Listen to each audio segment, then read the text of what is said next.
Good morning, আমি শম্পা বলছি। তোমরা সবাই কেমন আছো? আমি তো ভালোই আছি। দেখো, সকাল সকাল ব্রেকফাস্ট করতে চলে এসেছি। এখানে ভাত হয়ে গেছে, এখানে আলু সিদ্ধটা তুলে মেখে নিয়েছি,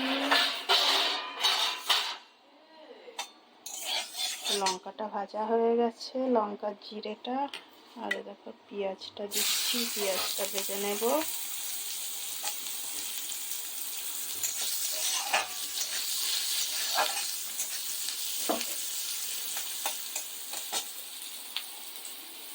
আর দেখো, এখানে আজকে ইলিশ মাছ নিয়ে এসেছে।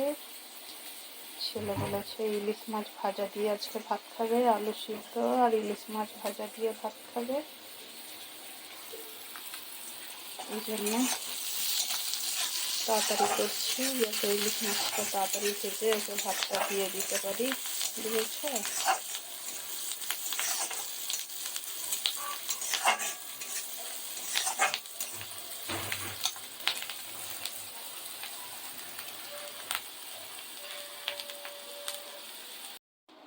দেখো, এবার আমি ইলিশ মাছটাই নুন হলুদ মেখে নিয়েছি, এবার ভেজে নেব।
দেখো, মাছটা ভাজা হয়ে গেছে। এখানে দুটো ভাতটাও নিয়ে নিয়েছি, আর এখানে কাঁচা লঙ্কাটা রেখেছি। মাছটা ভাজা হয়ে গেলে দুটো বলেছে মাছের তেলে কাঁচা লঙ্কা ভেজে দিতে। কাঁচা লঙ্কা ভেজে দিলে ভালো লাগে খেতে। ইলিশ মাছের তেল দিয়ে কাঁচা লঙ্কা আর গরম ভাত মেখে যদি খাওয়া হয় না,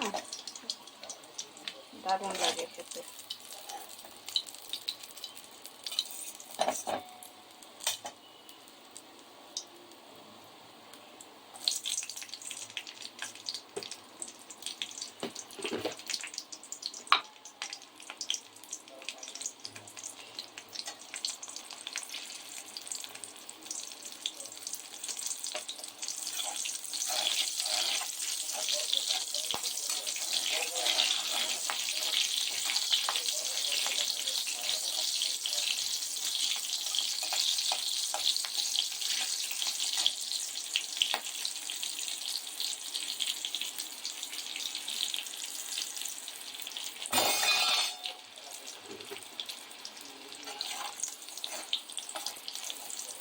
দেখো, লঙ্কাটা ভাজা হয়ে গেছে।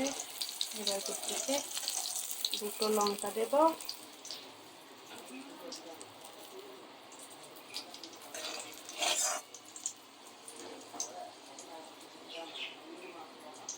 ইলিশ মাছের তেল দিলাম, এই দিয়েই খেয়ে নেবে।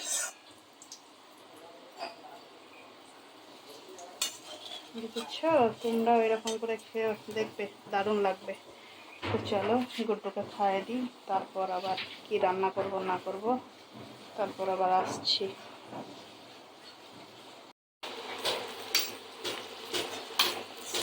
দেখো, আলু আর কচু দিয়ে ইলিশ মাছের ঝোল করবো, সেই জন্য আলু আর কচু মশলাটা দিয়ে কষে নিচ্ছি। আর এখানে মাছটা ভেজে রেখেছি, আর এখানে জল গরম করছি ঝোলে দেবো বলে।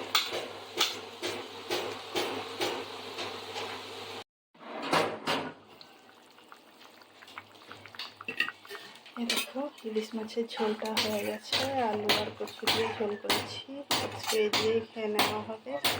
আর কিছু রান্না করিনি, ইলিশ মাছ হলে তো আর কিছু চাই না, এইটা দিয়েই খাওয়া হয়ে যাবে আজকে, বুঝেছো। চাটনি তো কড়াই আছে, আমও আছে, যে যেটা নেবে তাকে সেটাই দেবো। আর এই পাশের বাড়িতে কাজ হচ্ছে বুঝেছো, ওই জন্য একটু আওয়াজ হচ্ছে।